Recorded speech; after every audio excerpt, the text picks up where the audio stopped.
আজকে আমাদের সাথে কিছু অতিথি আছে, প্রথমেই তাদের সাথে পরিচয় করবি। স্যার আপনার নাম বলতে পারেন? আমার নাম প্রীতম চৌধুরী। স্যার আপনি? নমস্কার, আমি সম্রাট মন্ডল। আমাদের কাছে এই সুন্দরী রাজক দিনটি ভীষণ রকমের স্মরণীয় একটা দিন। এই দিনটির জন্য আমরা ভারতবর্ষে অপেক্ষা করি, কারণ এই দিনটি আমাদের জন্য একটি দিন।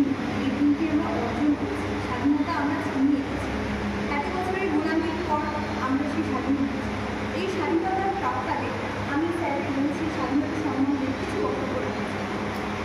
অনেক ধন্যবাদ আপনাকে আমাকে টকশোয়ে আমন্ত্রণ করে কিছু বলার সুযোগ করে দিয়েছি। আমি আজকে যেটা বলবো, দেশপ্রেমের সম্বন্ধে কিছু কি আমি বলি, সেটা হচ্ছে এই স্বাধীনতাটা হচ্ছে কি আমাদের কোনো দান করা জিনিস না। এটা হচ্ছে আমাদের লড়াই করে একটা অর্জন করে আনার একটা দেশ। সেটা আমরা যারা ব্রিটিশ ছিলেন তাদের থেকে আমরা ইংরেজদের থেকে তারা আমরা লড়াই করে দেশটাকে আমরা অর্জন করেছি। তো এই দেশটাতে আমাদের জাতি ধর্ম নির্বিশেষে আমরা বসবাস করি সবাই।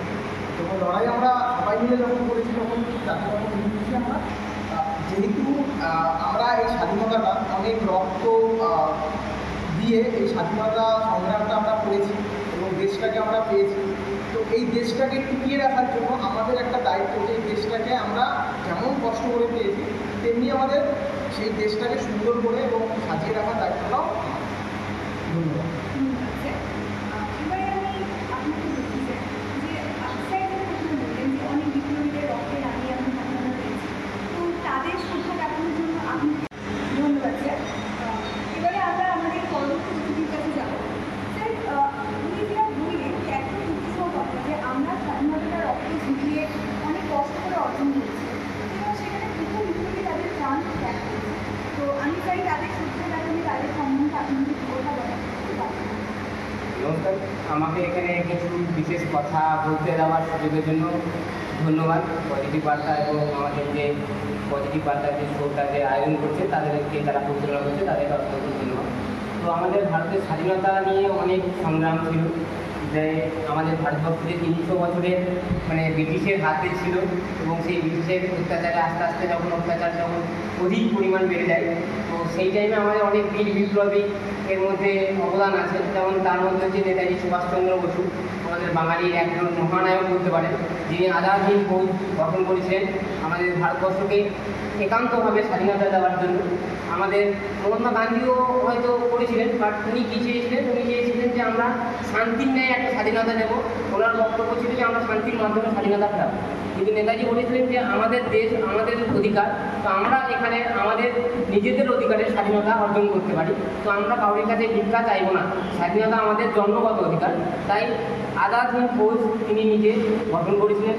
তিনার নেতাজি সুভাষচন্দ্র বসুর একটা আমাদের খুবই মূল মন্ত্র ছিল যে তোমরা আমাকে রক্ত দাও, আমি তোমাদের স্বাধীনতা দেবো। তো আমাদের সত্যি নেতাজি আমাদের মনে রাখার মতন একটা বিষয়, যে যিনি আজাদ হিন্দ ফৌজের মাধ্যমে আজকে আমাদের যে ইন্ডিয়ান আর্মির যে একটা পাওয়ার বা ওই যে ওদের যে একটা একতা, ওটাও কিন্তু অনেকটা অনুকৃত হয় আমাদের আজাদ হিন্দ ফৌজের কাছ থেকে। তারপরে আমাদের যুব সমাজকে বিপ্লবী প্রতীক করে তুলেছিলেন ভগৎ সিং, যিনি বীর বিপ্লবী ছিলেন। ভগৎ সিং, আমরা 18 বছর বয়সে আমরা হয়তো সমাজে ঠিকঠাকভাবে ইনকাম বা চলতে পারি না বা শিক্ষা গ্রহণ করতে পারি না, আর তিনি দেশের হয়ে হাসিতে তিনি ঝুলে ফেলেছিলেন নিজেকে, এতটাই দেশের উপর প্রেম জাগিয়ে এবং যুব সমাজকে ঐক্যবদ্ধ করে তুলেছিলেন। ভগৎ সিং একটা কথা বলেছিলেন, তিনি চেয়েছিলেন যে আমাদের ভারতবর্ষ যেন কোনো কারো যেন বিভক্ত না হয়। আমাদের ভারতবর্ষ যে একটা দেশ থেকে আজকে আমাদের পাকিস্তান এবং বাংলাদেশের জন্ম, হয়তো মহাত্মা গান্ধীর উপর দিয়ে না গিয়ে যদি আমাদের ভগৎ সিং বা আজাদ হিন্দ ফৌজ যদি থাকতো, তাহলে আমাদের স্বাধীনতার সংগ্রামের পরে আন্দোলনের যে একটা ফল এসেছিল, এই ফলটা হয়তো আমাদের অন্যরকম হতো, আমাদের অখণ্ড ভারতই থাকতো। তার মধ্যে আমাদের তিনি চেয়েছিলেন যে আমাদের জাতিভেদে যেন কোনো রকমভাবে ভাগ না হয়, তার জন্য তিনি অনেক লড়াই করেছিলেন। হ্যাঁ, তারপরে আরও অনেকে ছিলেন, যেমন চন্দ্রশেখর আজাদ ছিলেন, রাজগুরু ছিলেন, সুখদেব ছিলেন, রানী লক্ষ্মীবাঈ ছিলেন, আমাদের বিনয় বাদল দীনেশ ছিলেন, বাল গঙ্গাধর তিলক ছিলেন, অনেকেই ছিলেন।